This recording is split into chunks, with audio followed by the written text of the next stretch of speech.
Starting the morning out right. Get warm, Esmeralda. We gotta hit the road. Go get our trailer loaded.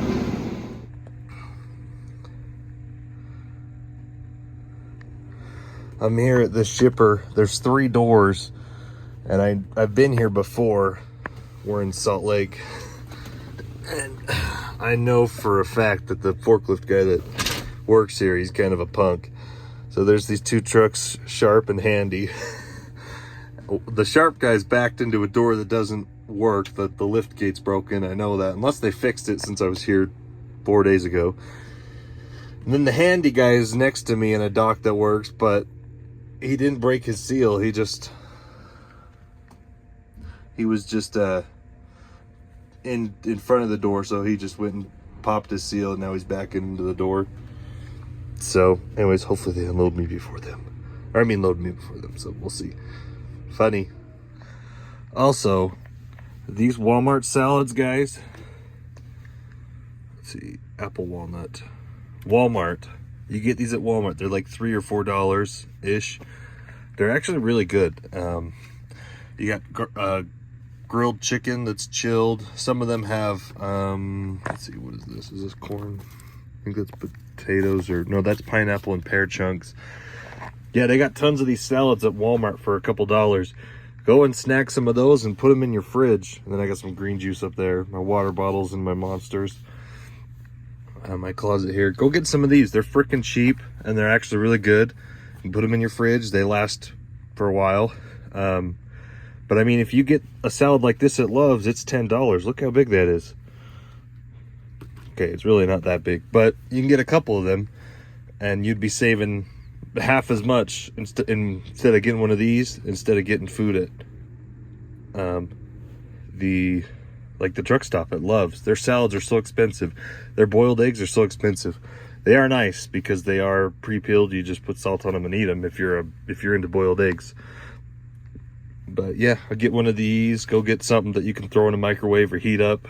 Get yourself an inverter. My inverter's done here. I have a, what's that noise? I don't know if that's him locking me into the dock or not. I'm not locked in yet, but I'm eating breakfast. Yeah, get yourself something warm. Get yourself some chilled salad, stuff you can eat. I mean, this is a full meal for like $3. So save money.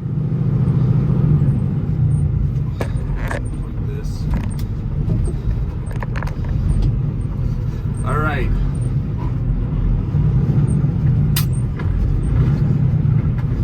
So we are empty now. We are leaving that shipper. This is California Avenue. Just coming out of this new industrial park in West Valley, or Magna. Is this Magna, Utah? There's so many warehouses here. I can't believe it. The rail yard is just down to the left or west, turning California Avenue. I know that was really a California stop, but this intersection takes forever to get through sometimes. Try to get over. We're going to get up on I-80 to 215 to Legacy to get home. So today I want to talk about speccing your trucks. I don't know why. We're looking at getting some more trucks, and so it's something that I'm actively looking at right now. You know, what kind of engine do you want? How much torque do you want? How much horsepower do you want? What do you want your differential axles to be? What's the best to get to optimize your... Ooh, there's Iron Woman. We actually used to contract with them and haul the same route. They actually took over one of our lanes and bought some of our trucks. We had a garbage route here in Utah, or coming out of Salt Lake going to the landfill, and they got our part of the contract, and so it ended up being a good thing for us. But yeah, Salt Lake, I see a lot of names that I recognize when I drive through Salt Lake. But speccing your truck, what are you going to be using your truck for? How heavy is it? What kind of brands deliver the best that style of spec truck? Or do you need a double frame because you're hauling heavy low boys, a 35-ton low boy? You know what? Are you going over mountains? Are you only driving in the Great Plains areas, or like Kansas and Nebraska and Iowa where it's flat? Do you really need that much horsepower, that torque? Or if you're not going over mountains, then a little bit lower gear ratio. What does gear ratio mean? If a truck's spec'd at 2.2 or 2.7 or 3.5, 4, you don't really see 4 very often. But what does that mean when you're looking at trucks? How much horsepower do you need? To be frank, if you're just getting a standard hauling truck, you really don't. You want a lower gear ratio because it'll maximize at the top end of your RPM range, your gas mileage. So, anyways, that's kind of what we'll be talking about. Next time I stop, I'll turn the video around. We'll talk about what I am looking for at the different types of routes that we haul. I'm going to be taking a load up this weekend with my wife Christine. She's finally coming with me because I got a load that will be home Sunday night. So she has work Monday in school, so she'll be home in time for that. There's XPO and Knight and Swift, and there's International's yard, Rush Truck's yard. All the big truck hubs are here. CR England's back south of me a little bit, I believe. Anyway, yeah, so we're going to talk about speccing a truck. If you're getting your first truck, or if you're getting your last truck, speccing a truck is very important. You want to absolutely maximize your fuel capacity because fuel is your number one expense as a driver. If you own your own truck, then fuel's your number one expense. If you're employing other drivers and letting other drivers drive your trucks, your number one expense will be their time. What your driver's pays. But anyways, North Temple. Here, we're getting on I-80, and then we're going to take the right next exit to get on 215 to Legacy. So, kind of see, I don't know if you can see in the camera, downtown Salt Lake off in the background. Holy cow, the screen it's shaking so much. Well, I'll go through and watch the video before I render and upload it. It's pretty smoggy this morning. Not too bad. December this time of year, that's when smog starts happening. It's actually not that bad because I can see the mountains very well. I don't know how well the camera can. I can see the downtown skyline pretty good. So, yeah. Anyways, but speccing your truck. Don't just go buy a truck to buy a truck. I know everyone wants the coolest 379 Peterbilt with the big 550 Cummins or the 550 Cat or the 605 Cat and Cummins. But do you really need that? So we're going to talk about different types of engines, transmissions, and what do you really need? Do you really need that overpowered Peterbilt? I mean, if you want it, just know it's going to cost you more in fuel and possibly wear parts. But every truck has its cost. Every truck breaks down, but they all break down in different ways. So we're going to talk about that. Old trucks, new trucks, engine type, transmission type, differential gear ratio, heavy haul, double framed, extra axles, tag axles, drop axles. What do you really need? And be honest with yourself when you're buying a truck. Don't just buy a truck and think you're going to make money because of it. So, coming around this bend to get on the 215 to Legacy, and yeah, I'm going to cut the video out as soon as we get up this bend. Oh, the mountains look pretty cool off in the background with a little bit of snow on the top. It's December 15th today, so middle of December. We did get 2 snowstorms.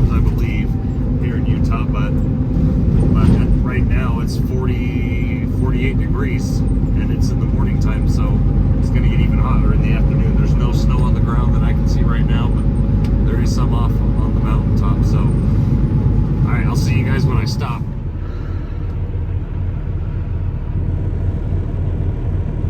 Never seen a truer sticker. The restroom. Stand on your catwalk and piss. There are no bathrooms at the receiver. Nobody can see you hiding between your wind fairings. And hopefully he moves, because I gotta get driving.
I am tired. Let's go home. All right, guys, I'm here at home finally. Sorry, I'm really tired. I was planning on recording this and doing it on my last trip over the road to Washington, but I was pretty tired. I've been driving a lot the last 2 months.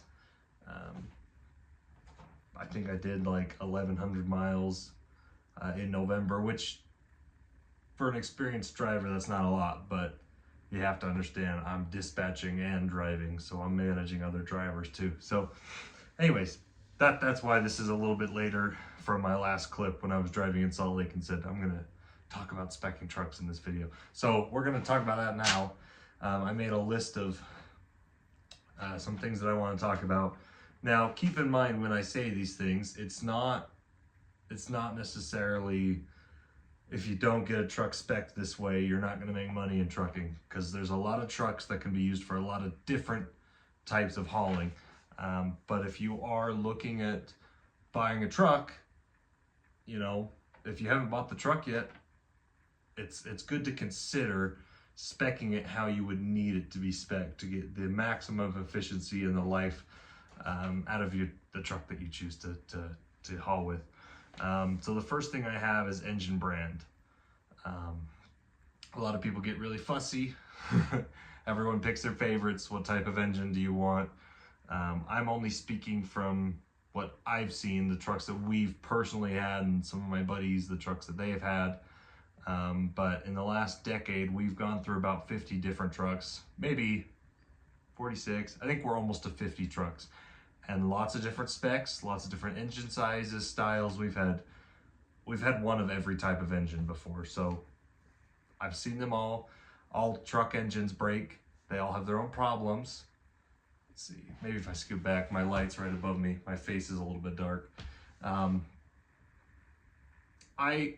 There's not too many engine brands that I hate, but I will say some definitely last longer than others. The biggest one that comes to mind, I think, is PACCAR. You know, we have PACCARs.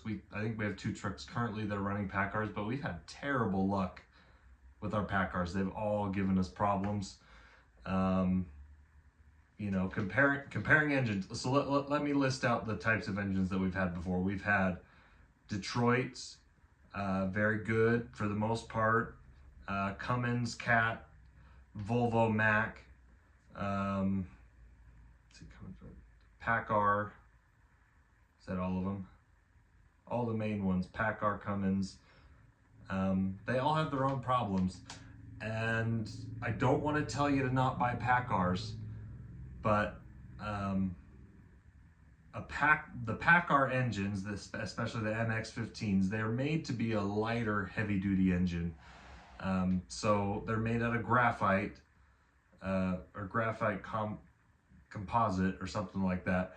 Every single PACCAR engine we've had at 400,000 miles, the head was bad, had to put a new head on it. And at about 600 to 700,000 miles, the blocks were all completely corroded and non-usable. We had to get a new engine for all of our PACCAR engines. We had 4 that were all the same. They were 2015s. MX-13 500 horsepower engines. And every single block was corroded by 700-ish thousand miles.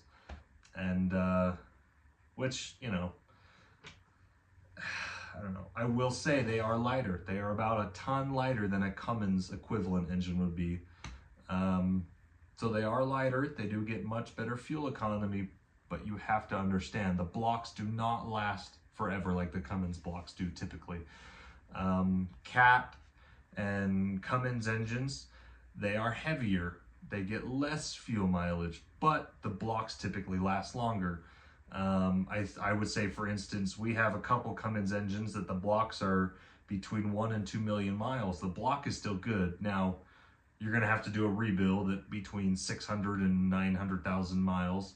Take the head off, do a partial rebuild. Going to cost you about $20,000 to $30,000. But the block is salvageable, so it is much cheaper to do a engine job when you can keep the most of the parts from a previous engine. Now, anyways, but that's not to say PACCAR's bad, especially if you're doing lighter work. PACCAR engine would probably last far longer if you're doing light hauls.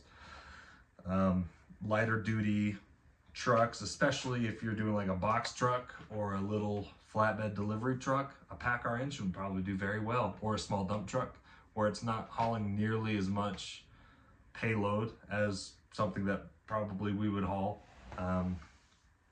You know, maybe PACCAR would be a better option because it's lighter, gives far better fuel economy from my experience. But you have to understand the engine could go bad. You have to replace all of it. Horsepower, torque. How much weight are you gonna haul? 400 to 600,000, or 400 to 600 horsepower. Do you really need 600 horsepower? Probably not. If you're hauling 80,000 pounds or less, you really only need a 450 horsepower engine, especially if you're in the Midwest where the roads are flat. You're not going over too many mountain passes. Probably do that. I don't know. A lot of people ask, what about gearing, differential rear gearing? So typically you see between 2.2 to 3.5. The higher the number on your gearing, that is for more torque and more power, basically. If you're hauling heavier loads, if you're going over mountain passes, you'll want it to be higher rating. So a lot of our trucks are about 2.7 to 3. That's typically what we run. But we are using heavier spec trailers hauling about 130,000 pounds. So you really need the more gearing to get the truck up to speed if you're pulling heavier loads. If you're driving in the Midwest primarily, you know, probably low 2.2 to 2.5 would be a good rear gearing type. The lower it is, so that it's a ratio between how many times your drive train spins versus your differential axle spinning. So the lower that number is, you'll have better fuel economy staying at highway speeds. If you're consistently going at highway speeds, it's better to have a lower gearing, but it all depends. You know, transmission, 18 speed, 13 speed, automatic, 10. You know, that's a little bit more to preference, I would say.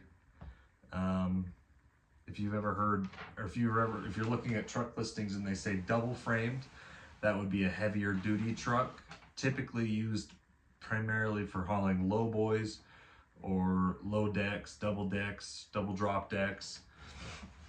And typically you'd see those would be accompanied with 1 or 2 tag drop axles. So unless you're hauling super heavy, do not get a double frame truck. You know, wind resistance. Are you hauling van trailers? Are you hauling, you know, flatbed, step deck? If you're hauling a step deck, what kind of loads are you primarily hauling? Are they tall loads? If you're hauling short loads, don't get a tall truck, get a short truck, like mid-roof sleeper. If you're hauling van trailers or reefers, which I don't really have experience with reefers, you would want the higher roof, because it gives you more aerodynamics. The wind flow doesn't hit the front of the trailer and act as a giant wind buffer. You know, anything from like the wind skirts on the bottom of your trailer. You know, you see those rim covers on some of the Volvo trailers and the Freightliners. You know, anything along those lines would help you increase your fuel economy, but it's not necessarily required, I would say.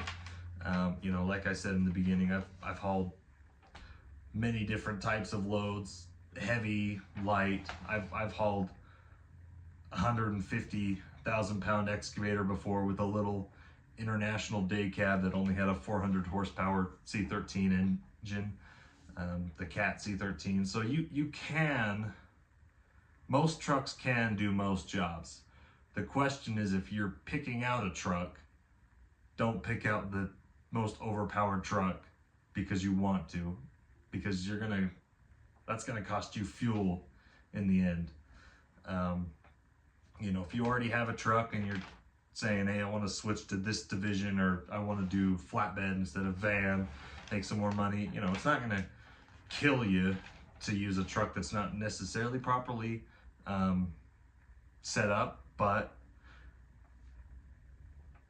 over time that fuel is going to come back to you. And if you're also underpowered, you know, you don't want to use it. You can use an underpowered 400 horsepower little truck to haul super heavy loads for a little bit, but also how much wear is that putting on the little engine? You're gonna have to replace the engine after a while. So you know, it's okay to experiment for a while. That's why I always recommend drive for somebody for a while, have lots of different types of trucking jobs before you buy your own truck.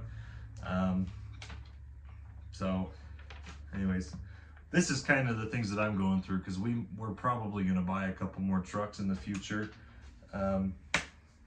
So, you know, like I said in the beginning, you can buy whatever truck you want and you can use it to haul most loads, but it won't be the most efficient, and in the end it might cost you more.